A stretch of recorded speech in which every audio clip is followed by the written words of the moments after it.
Hola, ¿cómo están? Buenos días, ¿cómo están ustedes? Un gusto saludarlos a todos, por supuesto, por esta vía radiofónica de Heraldo Media Group.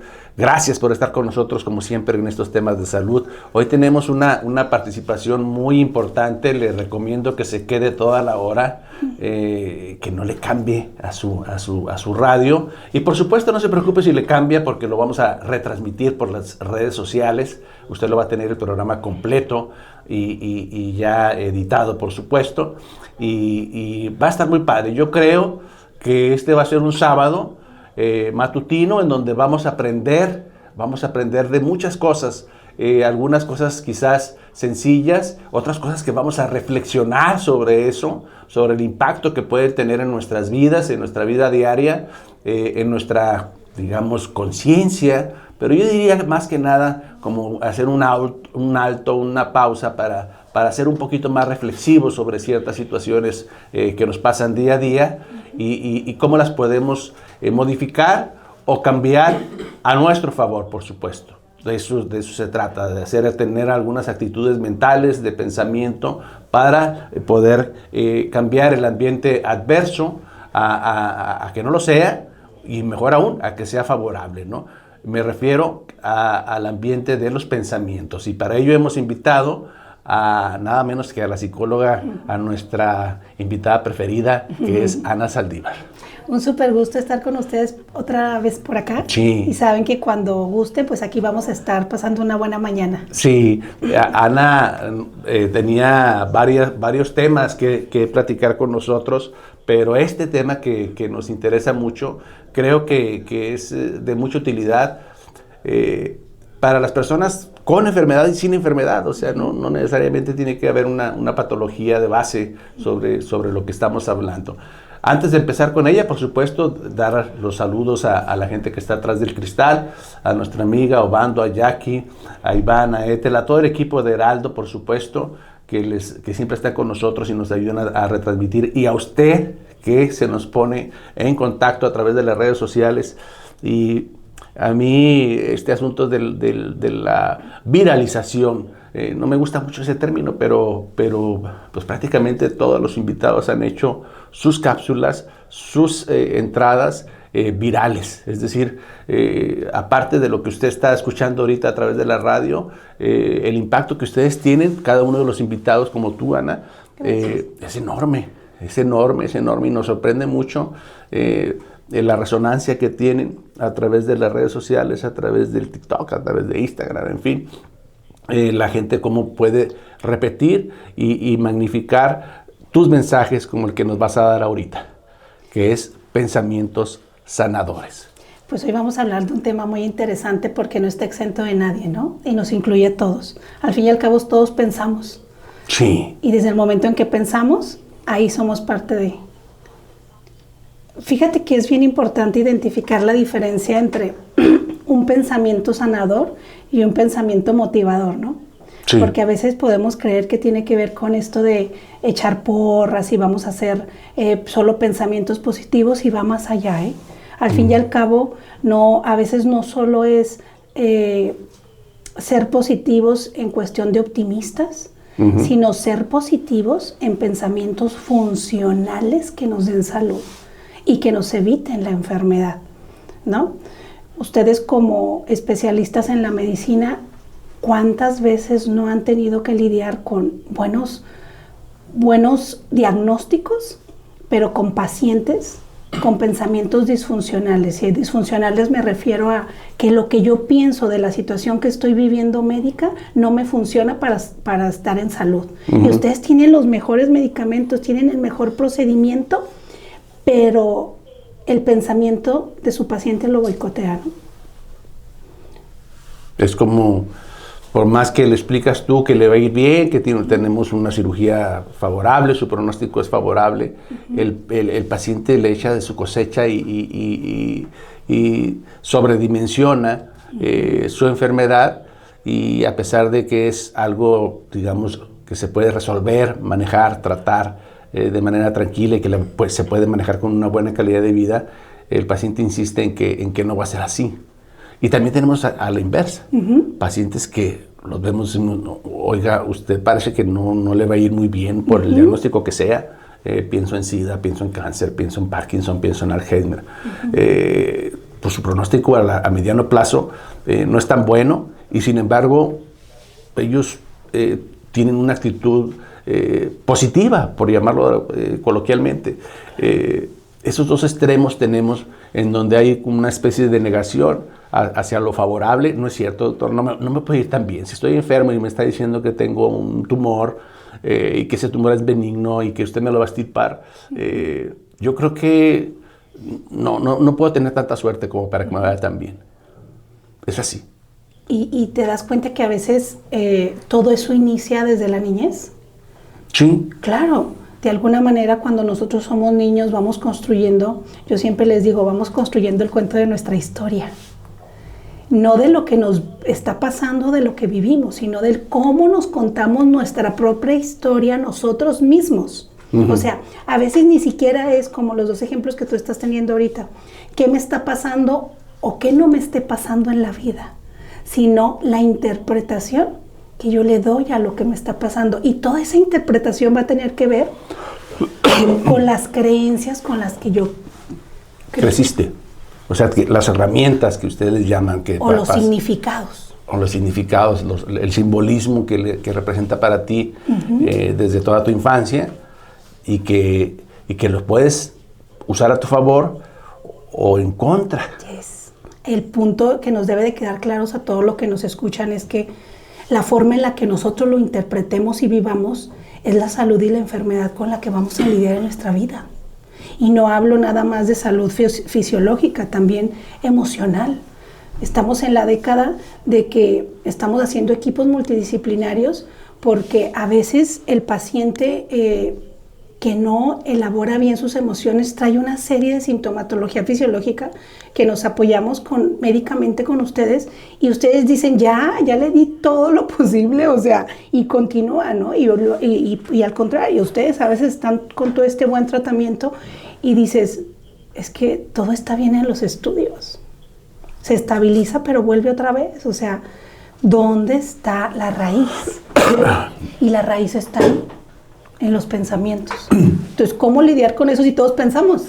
Tenemos un grupo de pacientes que en ocasiones, por supuesto no son muy frecuentes, que nos llegan con todos los exámenes de laboratorio y que nos espantan, porque esos pacientes cuando te llegan al consultorio y te dicen, doctor, mire, ya fui a ver a fulano, a mangano, a satano, y como 8 médicos, y todos, y entonces te llevan un folder, una carpetita y de todos los estudios que les tomaron, y ya le han dado vuelta a Saltillo, Monterrey, Torreón y anexas, y aparte con todas sus recetas, y ya te quedas con poco armamento farmacéutico, porque ya no hayas que recetarle. Dices, bueno, ¿qué le voy a dar? Porque pues todos los médicos tenían en parte una razón en lo que le dijeron o en lo que le diagnosticaron, y lo que, como tú ves a la paciente, lo que sí estoy seguro es que lo que le está pasando a esta paciente no es grave. Porque llegan caminando, muy bonitas, arregladas, o bonitos, arreglados, etcétera, funcionales en su trabajo, con su pareja, y sin embargo, llegan con unos expedientes, como te lo estoy platicando, y dicen que se sienten mal. Y es ahí donde, me recuerdo lo que estás diciendo, donde nosotros como médicos decimos, ¿qué le curo? Claro. O sea, ¿qué le trato? ¿De qué le receto? ¿Qué le doy? O sea, ante sus malestares, pues parece ser que por aquí no es, que esta puerta no es la que le va a sanar su estado de ánimo, cómo se siente ella o él. No es una pastilla la que le va a resolver. Y batallamos. Claro. Y es una situación que ahorita nos está tocando en esta época actual ser como el punto nodal de todo lo que se está complicando en la salud. Cuando nosotros te comparto que vamos creando el cuento de nuestra vida, yo siempre les digo a mis pacientes, ¿a qué vienen aquí? Y ya cada quien me da su razón, ¿no? Entonces les digo yo siempre, una de las herramientas que tú vas a aprender aquí va a ser a tener otro cuento de tu vida, porque el que te has contado te sigue enfermando. No voy a poder cambiar las circunstancias, ni voy a cambiar quién está al lado tuyo, ni alrededor, pero tú necesitas contarte otra historia de lo que estás viviendo. Uh-huh. Y decíamos en la entrevista pasada, que hablamos de todo esto de las parejas tóxicas, que estamos viviendo mucho en los adolescentes, el temor a crecer y la responsabilidad. Sí. Y tiene que ver, y cómo están a la alza la depresión, la ansiedad, los intentos de suicidio, los suicidios hasta en niños. Y tiene que ver con todas las herramientas de cómo estamos creando el cuento de nuestra historia y cómo estamos procesando los significados de lo que vivimos. A veces ni siquiera es lo que vivimos. Ese paso de la adolescencia a la adultez, hoy en día parece ser como muy impactante para un grupo de personas. Uh-huh. Digamos, de la parte de confort, que es la adolescencia mientras permanecen en casa, estos chicos, y después el abrir la puerta hacia la realidad uh-huh. de la adultez, en donde existe algo que se llama trabajo, uh-huh. existe algo que se llama matrimonio, existe algo que ya viene en camino, que es un hijo, uh-huh. y que va a requerir educación y va a requerir gastos. Entonces, el muchacho o muchacha pues se siente desbordado. Ah, caray, yo pensé que las cosas eran más fáciles uh-huh. y no son así. Y encima tienes un entorno, por decirlo, en algunos momentos hostil, en donde ves muertes, en donde ves asesinatos, homicidios, feminicidios, guerras en otros países, cambio climático, en fin, un bombardeo de malas noticias diarias, en donde dices, bueno, ¿de qué se trata? O sea, es fácil tratar de mantenerse sano mentalmente ante todas esas emisiones tóxicas, por llamarlo de alguna manera, tanto en corto uh-huh. como en lo que sucede en el mundo en general. ¿Es fácil o es difícil mantenerse a tono mentalmente? Y muchos no lo hacen. Y tenemos claro que no lo hacemos porque no lo sabemos hacer. Peor aún. Imagínate. Ayer justo estaba en clase en la universidad y hablaba con los chicos, ¿no? Justamente de este tema. Y te voy a compartir, o sea, tú estás dimensionando situaciones graves, caóticas, pero te voy a dar un ejemplo súper simple que me daban ayer, ¿no? Decía una de mis alumnitas muy lindas, saludos, ella sabe quién es, porque yo creo que nos está escuchando. Y me decía, estoy siendo adulta, pero entonces a veces me pongo a pensar, mis papás me dan todo, yo tengo todo, no tengo nada que preocuparme, pero yo pienso en el futuro y digo, yo voy a poder tener una casa como esta, yo voy a poder tener una economía con esta, y entonces yo le decía, ¿y eso cómo te hace sentir? Para ubicar la relación que ella tiene con ese pensamiento. El conflicto no es lo que está pasando, sino cómo ella se relaciona con ese pensamiento. Y me decía, me siento, ¿cómo te sientes? Identifícalo. Muy frustrada. Entonces yo le decía algo tan simple, esta es la parte de reestructurar el pensamiento. Le digo, ¿te das cuenta que el futuro no existe y tú estás pensando en el futuro y ya estás experimentando frustración de algo que no existe? Se siente re feo eso, ¿no? Pero entonces lo decía, ¿y ahora que sí tienes la casa y tienes todo, no lo estás disfrutando por estar centrada en si tú vas a estar, vas a poder o vas a lograr?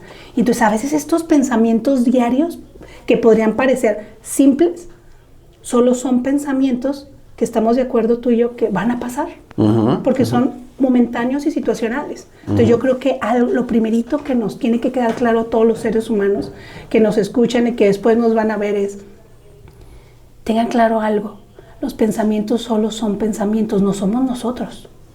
Nosotros, es como decían en un congreso una vez que yo estaba y me encantó la forma en la que lo explicaba el doctor que estaba escuchando, y decían, mira, los pensamientos son como tu mano.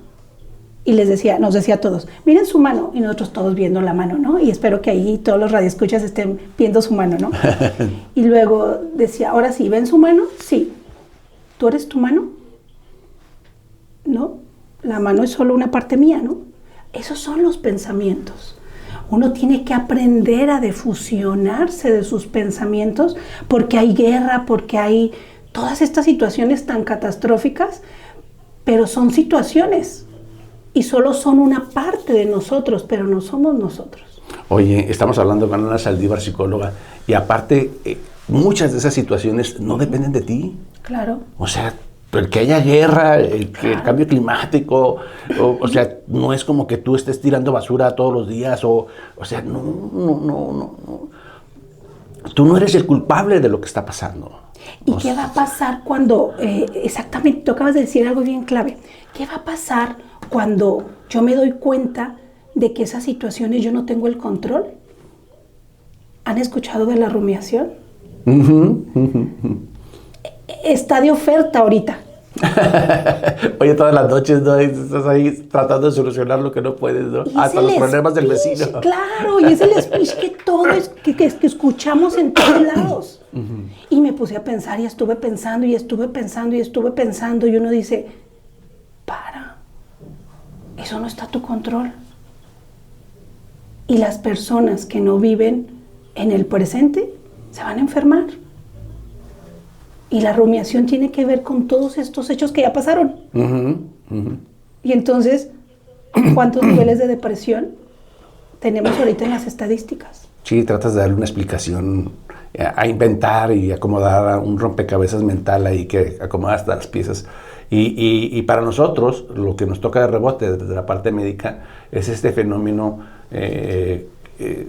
conocido que se llama somatización. Es decir, el paciente, de tanto estar en esa angustia, pues ahora le duele el estómago.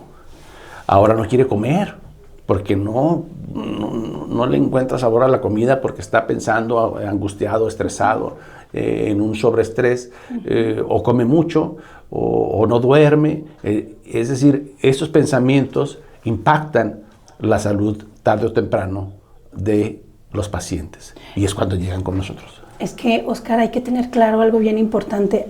Nuestros sentidos son nuestros filtros de entrada de información, y uno tiene que saber que cuando uno está teniendo estas estimulaciones de la vida que estamos viviendo y después damos la interpretación que nosotros tenemos de acuerdo a los significados. O sea, si yo ahorita digo, botella de agua, ¿sí? Todos sabemos lo que es una botella de agua ahorita, y a lo mejor vamos a pensar en las botellas de agua que tenemos. O sea, todos tenemos significados, pero hace 50 años, si tú dices botella de agua, tal vez se van a imaginar una botella de vidrio de agua, ¿sí? O sea, todos tenemos diferentes significados, aunque todos vamos a tener signos y símbolos universales.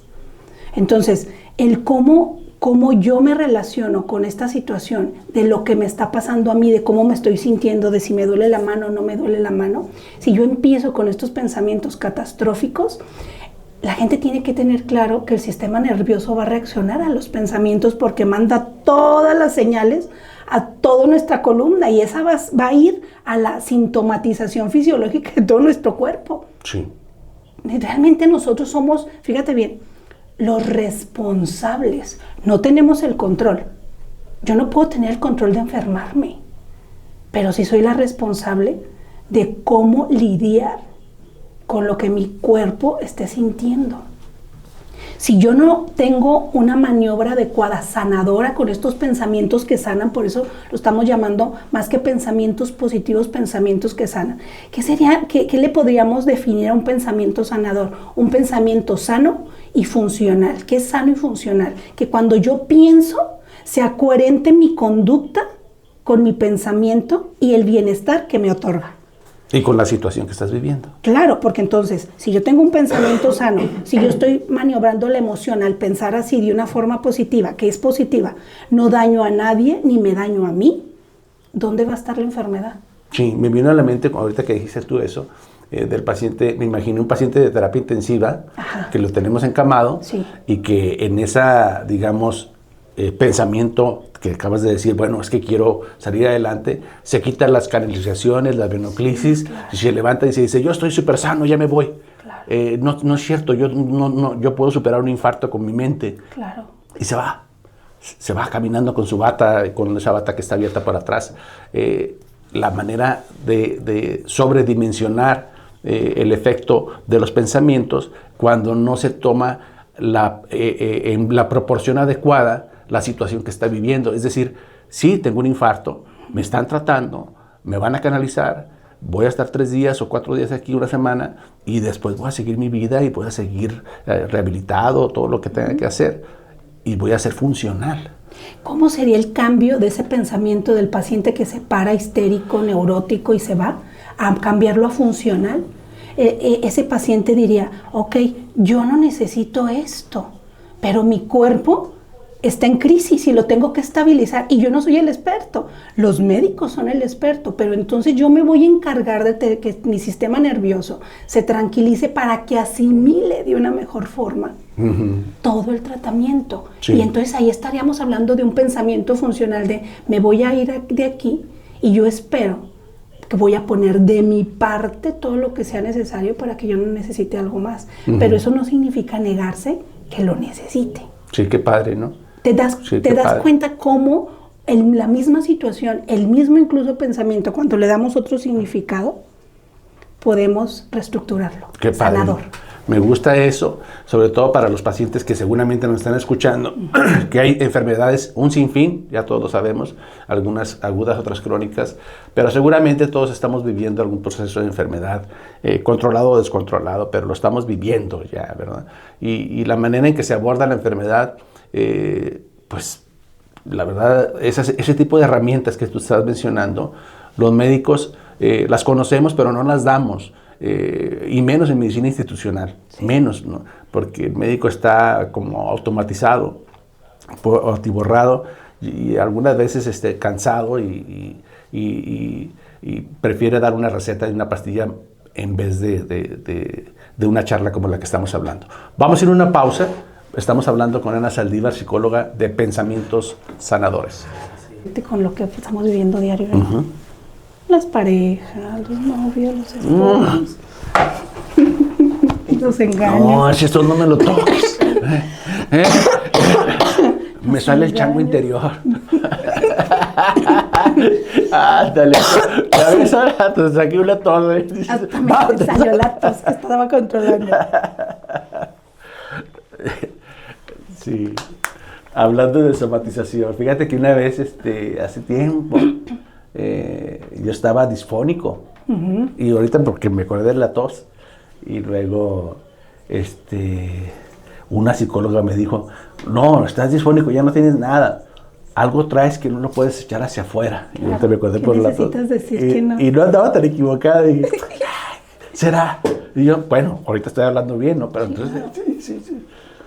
Y Pero mira, qué bonito es, por ejemplo, aprender a identificar, y ahorita lo vamos a hacer, que la gente empiece a identificar cómo el pensamiento llega y nosotros empezamos a amplificar, a hacer terribles nuestros pensamientos, dimensionarlos más grandes. ¿Y qué hacer cuando eso pasa? Fíjate que es que pienso en los adultos sanos, por ejemplo, y pienso en esa interfase de que te decía ahorita de la adolescencia, de la adultez, en donde me da cosa verlos, la frustración que les genera, que como tú dices, no, pues si mi papá tuvo un carro y mi mamá tiene una casa, etcétera, pues ha de ser muy fácil, ¿no? Sí, claro. Y luego ha de ser muy fácil obtener un trabajo bien pagado y con buen horario y que un buen ambiente laboral y vacaciones, etcétera, y tómala. Y pues para empezar no hay trabajo y el título, pues ahí está tu título, pero no es suficiente, ¿no? Ese tipo de choques con la realidad, en donde el muchacho dice, pues tú me prometiste, papá, mamá, que iba a ser más fácil vivir.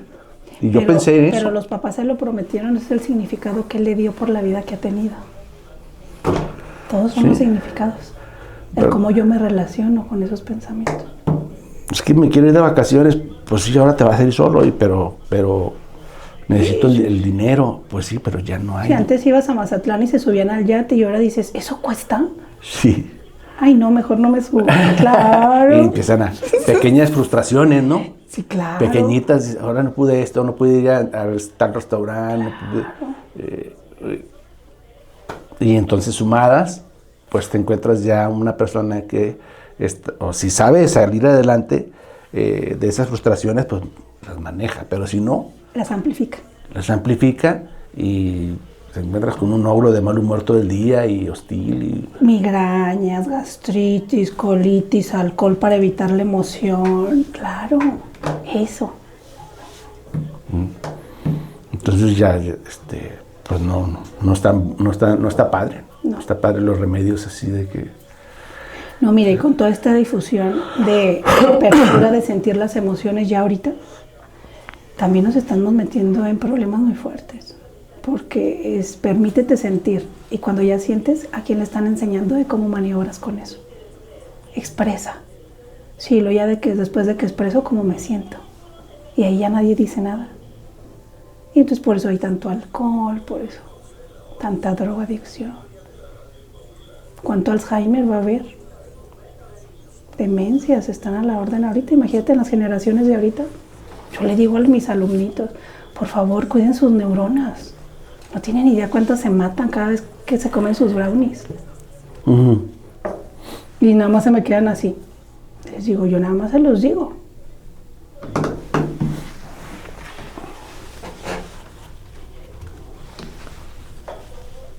¿Entonces estás dando clases también, Ana? Sí, apoyo en la UVM, ya tengo un buen ratito ahí. Ok. Sí, ahí estoy un buen rato. ¿Y tienen consultorio también o qué? Sí, cámara Sí. GS, todo. Me acuerdo de un psiquiatra que me decía, no, nosotros también nos psicoanalizamos. Le digo, pues ¿Ahí? es que ustedes están bien locos, cabrón. Que son intensos. Intenso es lo que... Jackie no me creía. ¿Qué? ¿Verdad, Jackie? Los psiquiatras. Que para contactar a un psiquiatra parece está más fácil contactar al peje que a un psiquiatra. Son divos. Son difíciles. Regresamos a su programa Heraldo Salud. Estamos hablando con la psicóloga Ana Saldívar. Me comentabas, Ana, que también das clases, tienes una parte docente. Sí, mira, yo creo que los que estamos por acá en la parte de la salud siempre tenemos que tener el compromiso de compartir lo que vamos aprendiendo por la vida, porque si no, entonces, ¿dónde queda? Uh-huh. Y yo siempre he pensado que siempre hay que impartirlo y son las aulas, ¿no? Uh-huh. Entonces trato de meter en mi quehacer habitual la docencia. Oye, Ana, fíjate que ahorita que estamos hablando del impacto de la realidad en los seres humanos y cómo nosotros la podemos manipular a nuestro favor o en contra con nuestros pensamientos, últimamente me he visto en algunas, ya ves que a veces el teléfono te escucha y luego te manda mensajes sobre lo que estás hablando, y dices, chihuahua, me están espiando o algo así, ¿no? Entonces me llegó un videíto de estas personas de coach psicológicos de personas o algo así, y me llamó la atención la manera en que se expresaba y sobre la manera en que se expresaba y cómo él inducía a su estilo muy particular a aceptar la realidad, pero lo hacía de una manera, digamos, un poquito también un poco para mí exagerada y cruenta. Por ejemplo, decía, bueno, la gente, hay gente buena y mala, y podemos ser buenos durante el día en una parte y no tan buenos en otra parte, y malos, y tener buenas acciones y tener otras malas acciones. Pues nos puede gustar el café, pero el hecho de que no te guste el café no te hace una mala persona, sino que eres un pendejo. Entonces, yo ahí, cuando escuché esa palabra, empezó a pendejear, como se dice vulgarmente, a los oyentes, ¿no? O sea, bueno, si te gusta esto y no haces esto, es que eres esto. Y si lo aceptas, es que también eres esto. Entonces, bajo esos términos dije, caray, no, me sorprendió pues el escucharlo, porque digo, me llegó por sorpresa al celular, ese tipo de asesorías, si se puede llamar así, psicológicas. ¿Qué opinas tú de eso? ¿Qué diré para no sonar irrespetuosa? Cuando hablamos ahorita de los pensamientos y de los significados, yo no sé qué habrá pasado ese ser humano para que haya tomado la psicología y la haya tomado como bandera para tener el derecho de desvalidar a otro ser humano, ¿no? Como una técnica de jugar a ser el papá en el pensamiento de todos esos participantes y por medio de, no sé, hace 100 años que era la educación rígida, la gente iba por ese camino y todos descubrimos que no eran sanos ni tampoco eran funcionales, ¿no? Eran borreguitos rígidos y pareciera que esta técnica es una hipótesis, pudiera estar siguiendo esta línea, ¿no? Pero desde las primeras palabras que te estoy escuchando hay mucha disfuncionalidad. Un hombre estaba con una hasta eso, te narro la imagen, era una silla amplia, sentado en una silla amplia, así como una especie como de rey, claro, y con una taza pequeñita, él tomando su café con la pierna cruzada, muy relajado, y diciendo eso hacia la cámara o hacia la persona que lo estaba grabando. Yo dije, Madre Santa, nosotros lo podemos filtrar. Nosotros, tú, yo, la gente que estamos aquí, mucha gente que nos está escuchando, tenemos la herramienta para poder filtrar y manejar ese tipo de información. Pero habrá gente que lo escucha, prepuber, adolescentes, que, digo, a mí me sorprendió, digo, gente que no tenga ese tipo de pensamientos o que los tome a rajatabla, probablemente no lo va a ir tan bien. No. Por eso hay tantos intentos de suicidio. Por eso hay tantos suicidios consumados ahorita. La gente ya no tiene las herramientas porque van por la vida queriendo que alguien los coache para que les dé las soluciones y el camino. Y realmente nosotros tenemos que ser nuestros coaches de nuestra propia vida. A lo que voy es que si te gusta el café con cafeína o descafeinado, no te hace un tonto. O sea, eso es falso. No le puedes decir tonto a una persona porque elige una cosa, ser vegano, vegetariano, o elige un filete de pescado en vez de esto, y en base a eso le dices que es un tonto. Eso no lo define. Mira, desde la primera idea, ese es un pensamiento disfuncional. Las personas no somos buenas ni malas, solo somos personas. Tenemos conductas adecuadas e inadecuadas. Pero las conductas no se califican. Ese es uno de los grandes conflictos de la humanidad ahorita. Es que a mí me enseñaron que yo me debo de comportar bien porque entonces eso me hace buena niña. Y ahí andamos todas las niñas sentándonos bien, comportándonos bien para ser buenas niñas. Y ese es el proceso de aceptación. Entonces yo me empiezo a exigir seguir los significados que aprendí por la creencia que yo construyo de una buena niña se sienta bien, se comporta bien, y les digo otra frase muy icónica, y se quedan calladas. Dale. Las niñas calladitas son más bonitas. ¿Habían escuchado esa frase? Sí. ¿Cuántas niñas no tienen cáncer después? Porque se quedan calladas de todo lo que les pasa por este significado erróneo, ¿no? ¿Y cuántas personas no se frustran? Tú hablaste ahorita de la primera parte de los pensamientos ante la enfermedad, pero hay otra parte de la vida cotidiana. ¿De qué se trata? Mira, ¿en qué piensan los jóvenes ahorita? En salir, en ir de fiesta, como en cada época, ¿no? Pero ¿por qué se debe que los jóvenes ahora se divierten en medio de solo alcohol, de desbordado a consumo de sustancias tóxicas? Y eso es una normalidad que ellos tomaron ya como significado. Y mientras el joven empieza en la actualidad a creer que eso es normal, no significa que sea funcional ni sano. Porque entonces, ¿cuántas neuronas se están matando? ¿Cuánta demencia va a haber cuando ellos sean ancianos? Ay, los que van a ser especialistas en demencias les va a ir muy bien, ¿no? Pero entonces también estamos en una época que nos han estado enseñando a siente, experimenta, expresa, y pareciera que en esta línea de ser más sanos, ¿no? Pero ¿y dónde escuchamos qué hacer con lo que sentimos, con lo que pensamos y cómo elaborarlo? Y ahí es donde empezamos con las creencias y los significados disfuncionales. Porque entonces yo ya me pongo a pensar, yo hablo, vengo de una familia que no expresa, pero yo me animo a expresar, pero entonces yo ya no sé qué hacer después con todas las emociones que estoy experimentando porque quiero romper con ese patrón. Y entonces ya empiezo a ser cariñosa, cuando yo no vengo de una familia cariñosa. Y entonces mi pensamiento es, todo va a ir mejor. Pero todas las emociones que yo empiezo a experimentar, nadie me ha enseñado cómo lidiar con ellas. Entonces me voy a una fiesta y me pongo a tomar y eso va a cesar la emoción. La sensación hacia la emoción. Pero va a ser una evitación de la elaboración que tú tengas de cómo te estás sintiendo. Pero no va a ser una solución. Y ahorita estamos en la época, no podemos decir de la década porque son diferentes generaciones.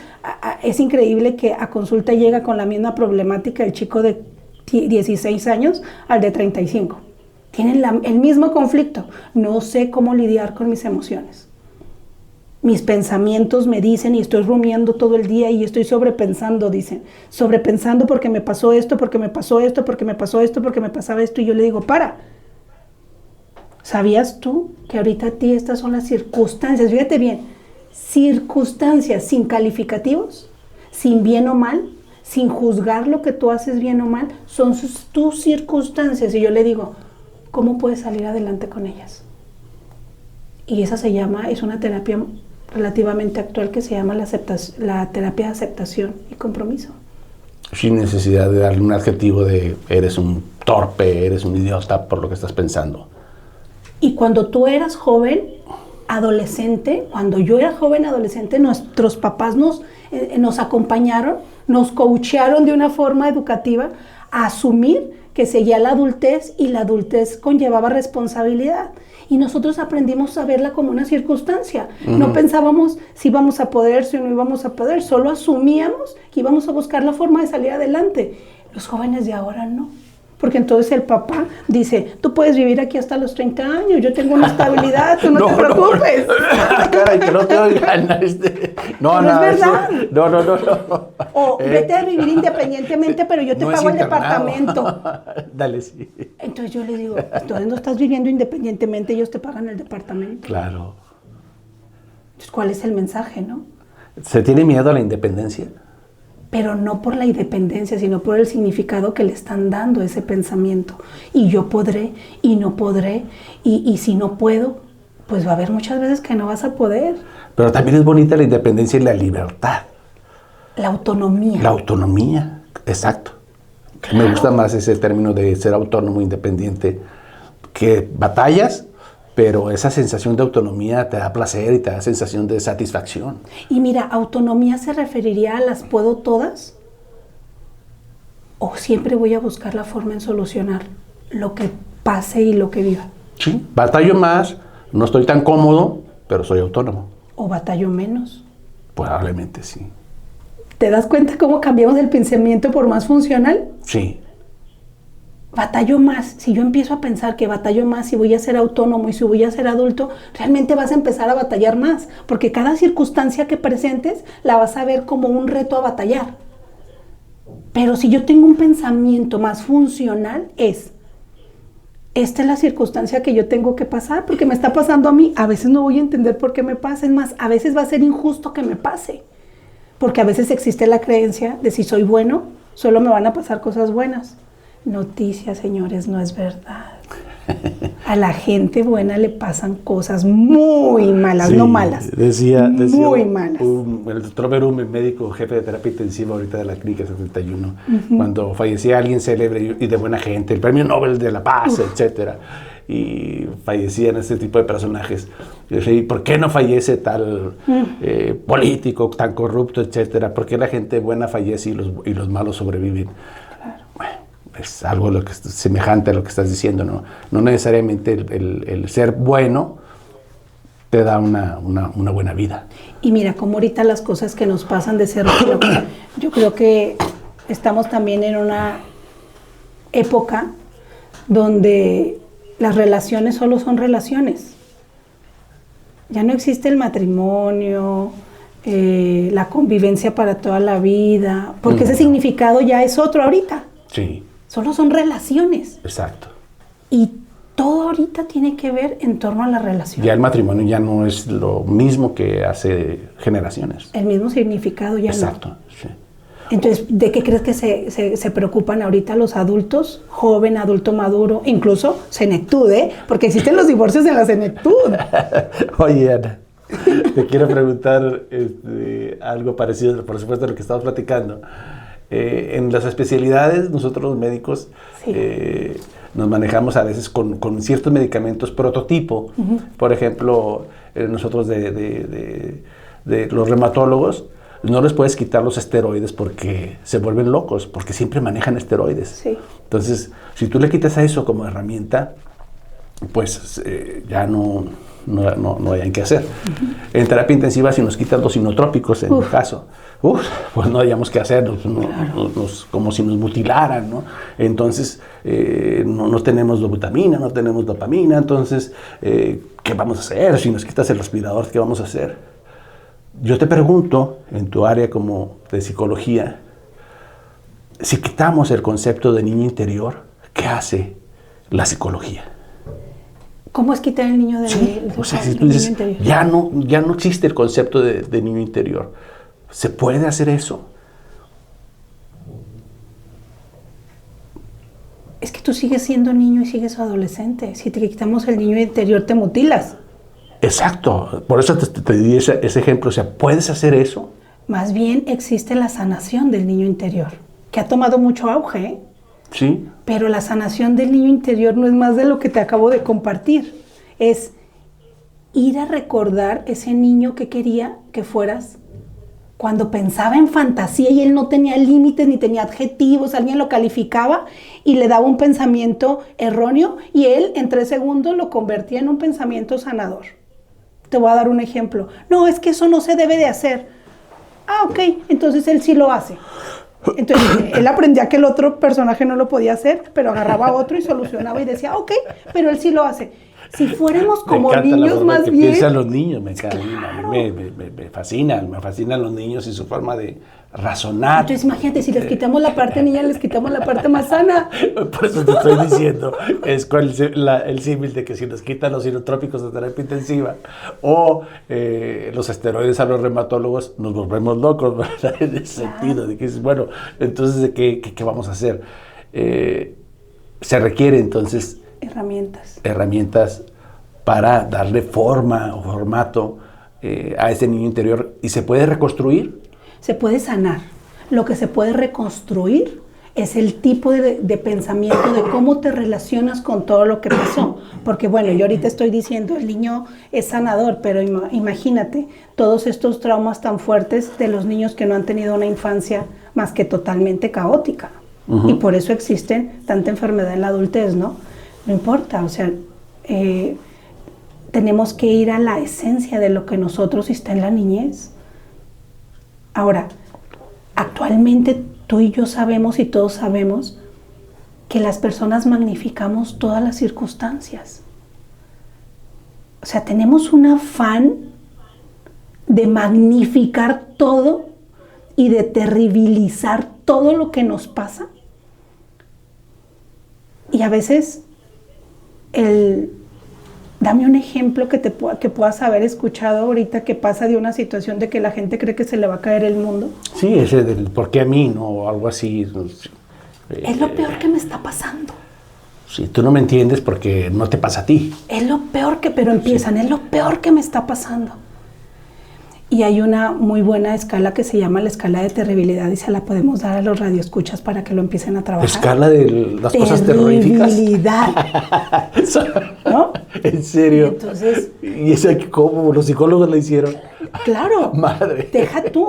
Deberíamos de todos aprender a usarla. Porque cuántas veces no sentimos que lo que nos está pasando es lo más terrible que nos puede pasar. Sí, pero así lo experimentamos, de verdad. Y lo experimentas con diferentes, y lo expresas más bien con diferentes, con ira, con enojo, con rechazo, con hostilidad, con llanto, con... Fuera bueno que lo expresáramos, pero lo empezamos a evitar y nos alcoholizamos, nos deprimimos, desarrollamos depresión y desarrollamos toda clase de enfermedades fisiológicas que pueden llegar hasta el cáncer. ¿Y esta escala la puede uno consultar en...? No, vamos a decírselas de una vez para que se la quede, ¿sí? Imagínate, nosotros le preguntamos, ¿qué es lo más terrible que te está pasando ahorita? Vamos a poner un ejemplo simple, ¿no? Es que me fueron infiel. Oye, cada quien piensa en lo que... ¿Sabes qué pensé yo? Lo que te iba a contestar es que perdió el Santos. ¡Ándale! Es que Y no, hombre, pues ya, el fin de semana ya se me arruinó. Claro, vamos a poner los dos ejemplos. Y nos ponemos borrachos. Esa es una forma de evitar la emoción. ¿Sí? Vamos a poner una situación cotidiana y una situación más conflictiva, ¿no? Bueno, pues lo que genera una pérdida de un partido, ya ves lo que pasó aquí a nivel local. O sea, se lleva al extremo de la violencia. Cayó y de una muerte. Por un simple partido que en teoría debe ser recreativo. Y fue el partido, fue el pensamiento de esa persona que iba manejando. Fomentado también por el alcohol, por supuesto. Por supuesto, por la evitación de sentir la emoción y solucionarla. La evitas, la maximizas y la conducta es totalmente sin control. Así son los pensamientos. Yo digo, ay, perdió el Santos, y lloran y de verdad les da gastritis, les da dolor de cabeza, migrañas, y dicen, es lo peor que a mí me pudo haber pasado. Me acuerdo que decía que había mujeres golpeadas. Claro, subían, aquí a la estaba casa. comprobado científicamente, sí, que subían los llegaba índices. el marido a la casa y bola, se desquitaba con la esposa. Subían los índices de violencia intrafamiliar en casa cuando perdía el Santos Laguna, ¿no? Y entonces uno le empieza a decir a la persona, a ver, Oscar, dime en qué nivel de terribilidad se encuentra lo que tú me estás diciendo. Y ya sabes, ¿no? Los franceses dirán, es lo peor. En 9 o en 8, supongamos que la escala es del 0 al 10, ¿no? En 8 yo siento que me voy a morir, y los ves llorando, de verdad. Y entonces uno tiene que preguntarle, ok, ahora dime otra circunstancia que también podría ser terrible en tu vida. Dime una circunstancia que se te viene a la mente. No sé, probablemente que me levanten una infracción aunque no la haya hecho. No, algo más grave, lo más grave que se te venga en la mente. Sí, lo más terrible que se te venga en la mente. Una defunción. Ok. Una muerte familiar. Que muera el familiar que más amo. Sí.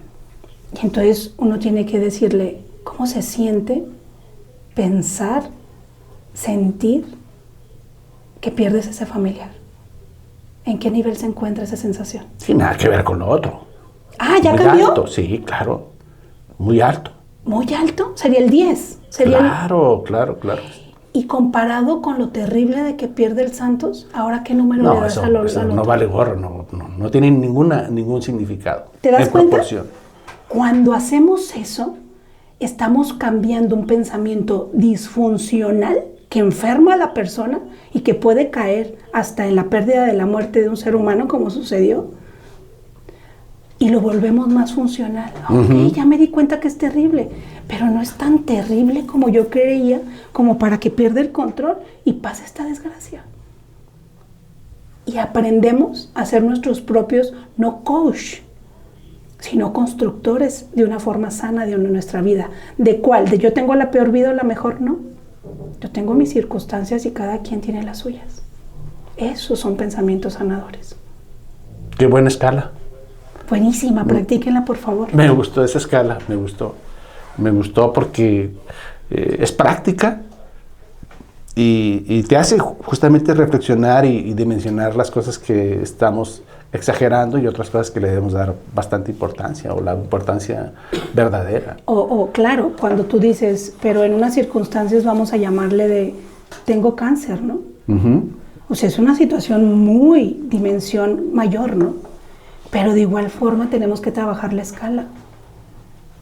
¿Cómo se Y no será, por ejemplo, Ana, que voy a ser hipotético, por ejemplo, que estas personas que se agredieron entre sí hasta llegar al homicidio y que cargan con muchas cosas de frustraciones y que van y retachan esas frustraciones con el primero que se cruce y le miente la madre ahí en el periférico y se regresan hasta hacer lo que tenga que hacer. Esa carga de frustración, digamos, como que el detonante fue un partido, pero detrás de eso hay muchas frustraciones y muchas cosas de no tengo trabajo, o mi esposa me es infiel, o yo no tengo una casa propia, y no tengo varias cosas que quisiera tener, y entonces hay un detonante como es un partido de fútbol que termina en una catástrofe.